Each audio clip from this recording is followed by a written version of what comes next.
नमस्कार मेरे प्रिय छात्र छात्राओं। आपको ये तो पता ही होगा कि आप लोगों ने, जहाँ तक मेरी जानकारी है, आपने ये फॉर्म तो फिल कर ही लिया होगा। ठीक। अब फॉर्म आप लोगों ने फिल कर ही लिया होगा, और मैं किस फॉर्म की बात कर रहा हूँ वो आपने थंबनेल में देख ही लिया होगा कि जो वर्ग 3 प्राथमिक शिक्षक चयन परीक्षा 2025 का जो नोटिफिकेशन आया था अभी, इसके जो फॉर्म थे 18 जुलाई 2025 से स्टार्ट हो गए थे। और जो इसकी लास्ट डेट थी आवेदन भरने की, जो अंतिम तिथि थी, वो थी 1 अगस्त 2025। तो आपने क्या है, फॉर्म तो फिल कर ही लिया होगा। तो फॉर्म फिल कर लिया होगा आप लोगों ने। अब देखें ज़रा कि जो इसकी डेट थी वो आपने क्या थी, 8/7/2025। 2025 में इसके फॉर्म स्टार्ट हो गए थे, और लास्ट डेट जो इसकी थी वो थी 1/8/2025। तो ये क्या है, इसकी डेट आ गई थी। अब इसमें उन्होंने क्या किया है इसके अंदर कि फॉर्म सभी लोगों ने, आप लोगों ने भर लिया होगा। अब इसमें उन्होंने क्या है कि इन्होंने वक्त ही बहुत कम दिया है। इसे जो ये प्राथमिक चयन परीक्षा है, इसकी जो एग्ज़ाम डेट है वो 31 अगस्त 2025 है। ये 2 शिफ्टों में क्या है, इसका पेपर होगा। पहली शिफ्ट में जो है वो आपकी रिपोर्टिंग टाइम सुबह 8:30 बजे है, जो कि पेपर आपका स्टार्ट होगा लेकिन 10:30 से 12:30 बजे तक। और आपका जो सेकंड शिफ्ट है वो क्या है, आपको रिपोर्टिंग टाइम 1 बजे है, और जो इसका एग्ज़ाम होगा वो आपका होगा 3 बजे से। रिपोर्टिंग टाइम 1 है, और आपको एक्स्ट्रा स्टार्ट होगा जो आपका एग्ज़ाम वो 3 बजे से 5 बजे तक रहेगा। ये क्या है, ये मतलब थोड़ा सा मैंने आपको जानकारी दी है कि आपका एग्ज़ाम क्या है, रविवार के दिन, और क्या है 31 अगस्त 2025 को है। इसका सिलेबस बहुत ज़्यादा ब्रॉड है, और अभी तक हमारे पास ज़्यादा समय भी नहीं है। और सिलेबस में भी इसमें चेंजेस हैं। क्या है, इसमें सिलेबस में चेंजेस हैं, जैसे कि सिलेबस में चेंजेस क्या है, देखें ज़रा हम लोग। तो सिलेबस में बारे में थोड़ा जानकारी लेते हैं हम लोग। अब जैसे कि आप सिलेबस देखें,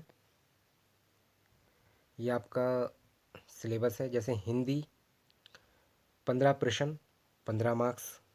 इंग्लिश में 15 क्वेश्चन, 15 मार्क्स। मैथ्स में 20 क्वेश्चन, 20 मार्क्स। साइंस में 30 क्वेश्चन, 30 मार्क्स। सोशल साइंस में 20 क्वेश्चन, 20 मार्क्स।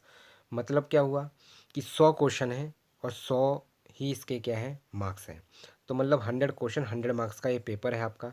इसमें आप देखें तो एक चेंजेस ये है कि सीडीपी, जो सीडीपी है, नहीं है। समझ लें आप।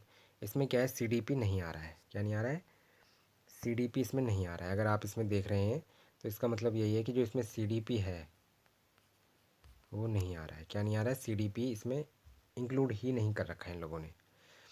तो आप समझ गए होंगे कि इन्होंने क्या किया है, सीडीपी बिल्कुल भी इंक्लूड नहीं कर रखा है। इसके साथ आप देखें, इसमें पोर्शन में इन्वायरमेंट भी नहीं है। क्या नहीं है, इन्वायरमेंट। अगर आप देखें तो इसमें क्या नहीं है, ईवीएस भी नहीं है, ईवीएस भी नहीं है। और ना ही इसमें सी, डी और पी। तो ना तो ईवीएस है, और ना ही इसमें सीडीपी है। अब इन दोनों टर्म को इसमें सिलेबस में ये पैटर्न में चेंजेस करे गए हुए हैं। तो हमारा सबसे ज़्यादा वेटेज किसका है, साइंस का। अगर आप यहाँ पे देखें, ये साइंस है, सॉरी ये साइंस है। इसमें साइंस में कितना है आपका वेटेज, साइंस में वेटेज लगा रखा है इन्होंने 30 मार्क्स का। 30 मार्क्स का क्या है, साइंस है। साइंस अगर आप देखें यहाँ पे, तो आप साइंस देख सकते हैं। तो ये कितने, जो साइंस है आपका, तो ये जो साइंस आ रहा है इसमें कितना है, साइंस आपके 30 मार्क्स का है।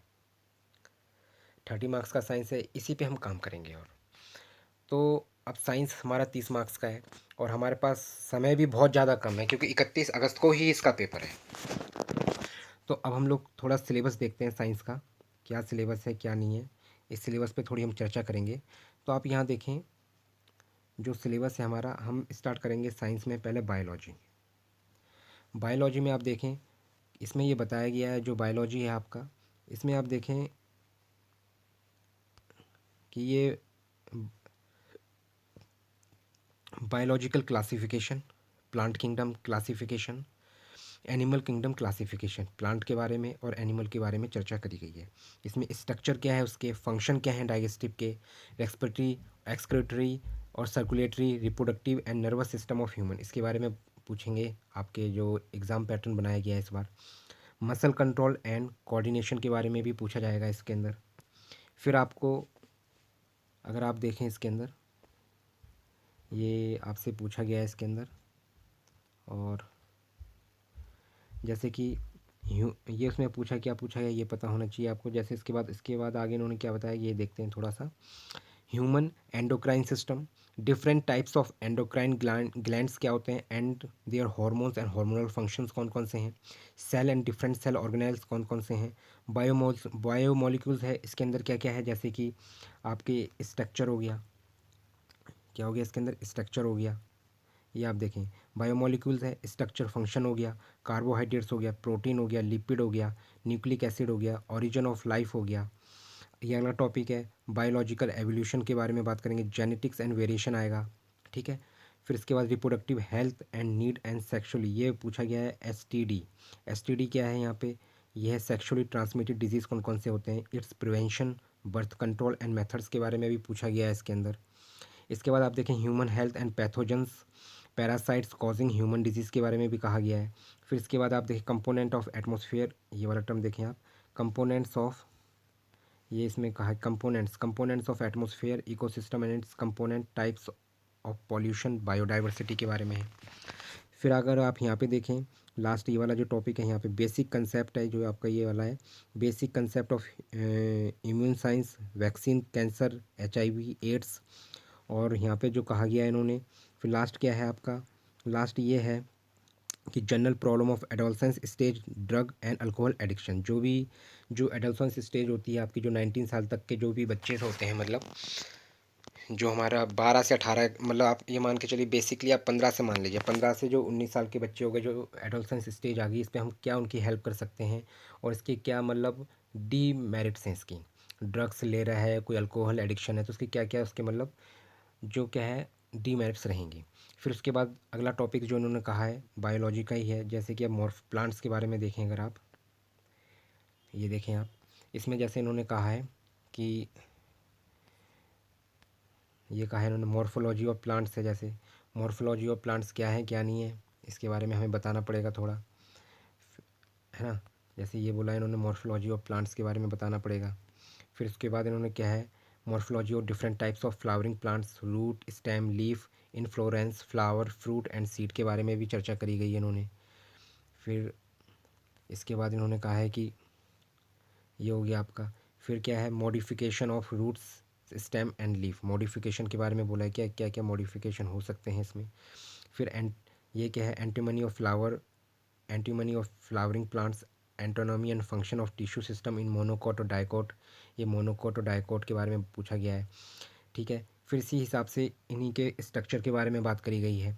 फिर photosynthesis in higher plants, autotrophic nutrition के बारे में पूछा गया है, फोटोसिंथेटिक पिगमेंट्स क्या हैं, cyclic and non cyclic photo, और ये क्या है फॉस्फोरिलेशन के बारे में बताया गया है, फैक्टर अफेक्टिंग फोटोसिंथेसिस क्या है, ये सिलेबस में इंडिकेशन है सारे आपके। रेस्पिरेशन इन प्लांट्स और ट्रांसपोर्टेशन इन प्लांट्स के बारे में बात किया है। Plant growth and development, seed germination and plant growth regulator के बारे में भी आपको सिलेबस में पढ़ना पड़ेगा। फिर इन्होंने कहा है कि सेक्सुअल रिप्रोडक्शन इन प्लांट्स, ये पूछा है इन्होंने, क्या बोला है कि जो सेक्सुअल रिप्रोडक्शन है प्लांट के अंदर, इसके बारे में भी पूरा ब्रीफ में हमें पढ़ना पड़ेगा। फिर क्रॉप प्रोडक्शन ऑफ मैनेजमेंट के बारे में पढ़ना पड़ेगा, कंजर्वेशन ऑफ प्लांट्स और एनिमल के बारे में भी पढ़ना पड़ेगा। फिर forest conservation, soils and types of soils के बारे में पढ़ना पड़ेगा। Different methods of garbage storage and disposal के बारे में भी हमें पढ़ना पड़ेगा। फिर इसके बाद क्या हमारा ये वाला पोर्शन हमारा क्या है बेसिकली आप देखें तो जो हमारा पोर्शन था ये बायो का हो गया, ये दो टॉप ये भी हो गया और इससे पीछे भी जो मैंने आपको ये बताया ये सब क्या बायो का ही पोर्शन हो गया है। अब हम देखेंगे केमिस्ट्री के बारे में क्या क्या कहा जा रहा है। अगर आप केमिस्ट्री में देखें, अगर ये केमिस्ट्री के बारे में जो सिलेबस में इंडिकेशन दिया हुआ है आपका, वर्ग 3 की जो परीक्षा है आपकी चयनित परीक्षा हो रही है उसके अंदर आप देखें एटॉमिक स्ट्रक्चर के बारे में बात करिए। एटॉमिक स्ट्रक्चर में क्या है, जैसे कि आपका क्या है एक तो उसमें चार्ज पार्टिकल इन मैटर्स, जैसे एटॉमिक मॉडल ऑफ, जो एटॉमिक मॉडल है किसका, थॉमसन का, रदरफोर्ड का। फिर उसके बाद क्या डिस्ट्रीब्यूशन ऑफ इलेक्ट्रॉन्स हैं। फिर वैलेंसी के बारे में बताया गया, एटॉमिक नंबर आपको पता होना चाहिए, एटॉमिक मास पता होना चाहिए, जैसे कि कैल्शियम है फॉर एग्जांपल, तो कैल्शियम का जैसे एटॉमिक नंबर क्या होता है 20 होता है और इसका जो मास नंबर होता है वो क्या होता है 40 होता है। तो ये सब आपको क्या है पता होना चाहिए। फिर आइसोटोप्स, आइसोबार होता है, आइसोबार। अब आइसोटोप्स की अगर हम बात करें जैसे कि, तो क्लोरीन के बारे में हो कितने इसके आइसोटोप्स होते हैं, हाइड्रोजन के कितने आइसोटोप्स होते हैं। फिर उसके बाद आप देखें क्या बोलते हैं इसके, ये कार्बन के कितने आइसोटोप्स होते हैं। तो इन सब के बारे में क्या है आपको पढ़ना पड़ेगा। आइसोटोप्स हो गया। फिर उसके बाद कह रहे हैं ये वोर्स मॉडल, जो verse model of hydrogen atom है उसके बारे में पढ़ना पड़ेगा। फिर उसका क्वांटम मैकेनिकल और मॉडल ऑफ एटम्स के बारे में हमें विख्यात रूप से पढ़ना पड़ेगा। फिर आगे हम देखें इसके अंदर, फिर हमारा और भी पार्ट इसमें कहा गया है केमिस्ट्री के अंदर। आप ये देखें, ये बताया है केमिस्ट्री के अंदर और भी पार्ट्स हैं, ये बताया गया है। जैसे फिर इन्होंने एक नया ही टॉपिक ऐड कर दिया है, जैसे क्या है, ये हाइड्रोकार्बन है। हाइड्रोकार्बन्स में हमें पढ़ना पड़ेगा कि एल्केन्स है, सिंगल बॉन्ड है, अल्काइन है। अल्काइंस में जैसे डबल बॉन्ड के बारे में चर्चा हो रही है। किसके बारे में चर्चा हो रही है, ये चर्चा हो रही है डबल बॉन्ड में चर्चा हो रही है।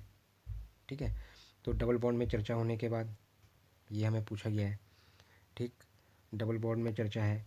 फिर और क्या कहा बताया उन्होंने, उन्होंने कहा है कि एथनॉल क्या है, एथनोइक क्या है। ये आप देखें यहाँ पे, ये एथनॉल है, एथनोइक है। फिर एरोमेटिक हाइड्रोकार्बन्स कौन कौन से हैं, बेंजीन के बारे में चर्चा है, उनके नोमेनक्लेचर क्या है, आइसोमेरिज्म क्या है, फिजिकल और केमिकल प्रॉपर्टीज़ क्या क्या है इनकी, इसके बारे में चर्चा है। फिर टॉक्सिसिटी क्या है, ये देखें आप यहाँ पे टॉक्सिसिटी के बारे में पूछा गया है। सोप और डिटर्जेंट के बारे में भी आपके सिलेबस में इंडिकेट किया हुआ है। तो ये सब हमें केमिस्ट्री में पढ़ना पड़ेगा। फिर इसके बाद क्या है, हमारा फिजिक्स भी है। अब इसमें फिजिक्स में भी कहा है, तो फिजिक्स में क्या है, फोर्स, मैकेनिक और हीट। अब ये तो हमारा यूनिट हो गया कि फोर्स, मैकेनिक्स, हीट है, लेकिन पूछा ये सब कुछ जाएगा, पूछा तो ये सारा कुछ जाएगा। तो जैसे यूनिट सिस्टम हो गया, यूनिट सिस्टम के लिए बेसिकली आपको ये पता होगा, जैसे एम है, एल है, टी है। तो ये क्या है, मास को रिप्रेजेंट कर रहा है, जैसे ये आपका लेंथ को रिप्रेजेंट कर रहा है, और टी क्या है आपका टाइम को रिप्रेजेंट कर रहा है। ठीक, इसके बाद फिर इसके थ्रू हमारा क्या है, एक यूनिट सिस्टम बनेगा, उसकी डायमेंशन बनेगी। फिर आपसे पूछा गया डिस्प्लेसमेंट है, डिस्प्लेसमेंट क्या होता है, स्पीड, वेलोसिटी के बारे में, एक्सेलरेशन के बारे में, लॉ ऑफ मोशंस जो होता है ना। फिर उसके बाद लॉ ऑफ मोशन के, मोमेंटम हो गया, कंजर्वेशन ऑफ मोमेंटम के बारे में बात करी गई है। फिर क्या है, स्टैटिक एंड काइनेटिक फ्रिक्शन के बारे में बात करी है। वर्क, एनर्जी, पावर के बारे में भी पूछा गया है। आपके सिलेबस में law of conservation of energy और यूनिवर्सल लॉ ऑफ ग्रेविटेशन के बारे में भी बात करी गई है इन्होंने। तो ये सब कुछ क्या है हमें पढ़ना ही पड़ेगा। फिर उसके बाद क्या है, प्रेशर इन फ्लूइड्स और आर्किमेडिस प्रिंसिपल के बारे में पूछा गया है। Different scale of measurement, temperature and their relationship. ठीक है, फिर रिलेशनशिप जैसे कि क्या होगा, आपका केल्विन क्या है। ठीक है ना, इसमें क्या पूछा गया है, इसमें पूछा गया है कि आपका केल्विन क्या रहेगा, जैसे केल्विन क्या है। फिर फ़ारेनहाइट में क्या होगा। ठीक है, फिर सेल्सियस क्या होगा, ये डिग्री सेल्सियस जो आपका रहेगा, डिग्री सेल्सियस ये क्या है आपका टेम्परेचर के रिस्पेक्ट में रहेगा ये सारा कुछ। फिर क्या है, कंडक्शन क्या है, रेडिएशन क्या है, चेंज ऑफ स्टेट्स और लेटेंट हीट क्या है, ये क्या है आपका फिजिक्स का ही पूरा पार्ट है। फिर एक एक यूनिट आपको इसमें बताया गया है फिजिक्स में, जिसमें काफ़ी कुछ दिया गया है, लेकिन ये सारे मतलब कह सकते हैं आप ब्रॉड, बहुत ज़्यादा ही ब्रॉड सिलेबस है। फिर हम क्या करेंगे, हम फिजिक्स की बात करेंगे। फिजिक्स में अगर आपका यूनिट देखेंगे तो ये कौन सा यूनिट है, ये हमारा, ये है electricity, magnetism, light and sound. तो ये हमारा क्या टॉपिक है, अगर आप यहाँ पे देख रहे हैं तो electricity, magnetism, light and sound है। इसमें क्या है, अगर आप इसमें देखें आपको कूलम्स लॉ के बारे में पता होना चाहिए। फिर क्या, electric field lines and their properties के बारे में पता होना चाहिए। ओम्स लॉ के बारे में पता होनी चाहिए, जैसे Ohm's law V equal to हो गया आपका आई आर हो गया जैसे। ठीक है, तो वी इक्वल, जैसे आप यहाँ पे देखें थोड़ा सा, एक मिनट रुकें जरा आप, ये जो है इसको आप देखें, वी इक्वल टू क्या होगा, वी इक्वल टू, एक मिनट, तो हम देखेंगे V equals to I R. यहाँ पे ये वोल्टेज हो गया, करंट हो गया, रेसिस्टेंस हो गया, ये क्या आपका ओम्स लॉ हो गया। फिर इसके बाद क्या, रेसिस्टेंस ऑफ कंडक्टर के बारे में भी पता होना चाहिए आपको। फिर ये जैसे, ठीक है ना, फिर क्या है इसमें उन्होंने पूछा गया है कि क्या बोलते हैं, force on carrying current carrying conductor in uniform magnetic field के बारे में पूछा गया है। फ्लेमिंग लेफ्ट हैंड रूल क्या होता है, फ्लेमिंग राइट हैंड रूल क्या होता है, ये देखें दोनों के बारे में पूछा गया, Fleming left hand rule, Fleming right hand rule, इसके बारे में भी पूछा गया है। फिर क्या है आपका इलेक्ट्रोमैग्नेटिक इंडक्शन क्या होगा, इलेक्ट्रिक मोटर क्या है। फिर टोटल इंटरनल रिफ्लेक्शन के बारे में भी बात करी गई है इसके अंदर। फिर लेंस है, लेंस फार्मूला पूछा गया है। साउंड वेव्स कौन से होते हैं, अल्ट्रासोनिक और सुपरसोनिक होते हैं, इसके बारे में भी बात करी गई है कि इसकी क्या रेंज होती है। जैसे अल्ट्रासाउंड है तो इसकी क्या क्या रेंज रहेंगी, हर्ट्ज़ में रहेगा जैसे यूनिट में, तो आपका कैसे कैसे इसकी रेंज रहेंगी वो सब आपको क्या है जानकारी होना चाहिए। तो ये हमारा क्या है, फिज़िक्स का पूरा टर्म हो गया, तो हम फिज़िक्स पे ही चर्चा करेंगे बेसिकली। अब देखो हमें क्या क्या पढ़ना है उसको हम समझते हैं थोड़ा। जैसे कि हमारा जो साइंस है इसमें क्या है, जैसे आप देखेंगे ये जो हमारा साइंस है ये कितना है, ये 30 मार्क्स का। ठीक है, कितने मार्क्स का ये है 30 मार्क्स का है। ठीक है, इसमें देखें अगर आप 30 मार्क्स का है तो आप इसमें देखेंगे कि आपका जो फिज़िक्स भी आएगा इसमें। ठीक, इसमें आपका केमिस्ट्री भी आ रहा है और इसमें आपका मैथ्स भी रहेगा। तीनों को अगर हम ऐड कर दें तो ये हमारा कितना बनेगा, 30 मार्क्स का बनेगा। ठीक है, तो ये 30 नंबर का आ जाएगा आपका। अब जो 30 नंबर का आ रहा है तो ये तो इम्पोर्टेंट ही है हमारे लिए कि हमें मेहनत तो करनी ही पड़ेगी। ठीक है, तो इस इसकी तैयारी के लिए ये जो साइंस के 30 नंबर हैं आपके, साइंस के कितने नंबर हैं, 30 नंबर, इसके साथ इसकी तैयारी के लिए आप मुझसे जुड़िए। मैं आपकी बहुत अच्छा प्रिपरेशन कराने की कोशिश करूँगा। और हमारे पास टाइम भी बहुत कम है, इसलिए क्या है पेपर ज़्यादा टफ नहीं आ सकता, लेकिन बेसिक तो आपको पता ही होना चाहिए। जो बेसिक है वो आपको पता होना चाहिए। और इस बेसिक को पता होने के लिए मेरी क्लासेस आज से या फिर कल से स्टार्ट हो जाएंगी। सबसे पहले हम फिज़िक्स स्टार्ट करेंगे। सबसे पहले क्या करेंगे, हम फिज़िक्स पढ़ेंगे। फिज़िक्स के बाद हम फिर केमिस्ट्री पढ़ेंगे और फिर क्या है मैथ्स पढ़ेंगे। हम इन तीनों को लेके आपका कवर करेंगे पूरा 30 मार्क्स का। और हमारी जैसे एक वीक है, जैसे एक वीक हम मान के चलिए, एक वीक है ये हम फिज़िक्स पढ़ते हैं। ठीक, दूसरे वीक में हम क्या कर लेंगे, दूसरे वीक में हम लोग केमिस्ट्री पढ़ते हैं, केमिस्ट्री पढ़ेंगे। और जो लास्ट वीक रहेगा हमारा, क्या रहेगा लास्ट वीक, इसमें हम क्या पढ़ेंगे, बायो। तो हमारा क्या है, ये भी 10 नंबर, ये भी 10 नंबर, ये भी 10 नंबर, इन सबको इंडिकेट करके हमारा बेसिक क्या हो जाएगा, कंप्लीट हो जाएगा। बेसिक क्या होगा, कंप्लीट हो जाएगा। और जब आप एग्ज़ाम देने जाएंगे तो आपको कुछ नहीं, आपको ये रहेगा कि हाँ हम कुछ पढ़ के आए हैं, जो कि आपको एग्ज़ाम के लिए बहुत अच्छा फील भी कराएगा और आपको लगेगा कि हमने कुछ पढ़ा भी है। तो साइंस की आप 30 नंबर की तैयारी के लिए, साइंस की 30 मार्क्स के लिए आप मेरे साथ जुड़ें और तैयारी करें, ये बहुत ज़रूरी है। और आप मेरे चैनल को लाइक करें, शेयर करें एंड सब्सक्राइब करें। थैंक यू, धन्यवाद आप सभी का, थैंक यू, धन्यवाद, शुक्रिया।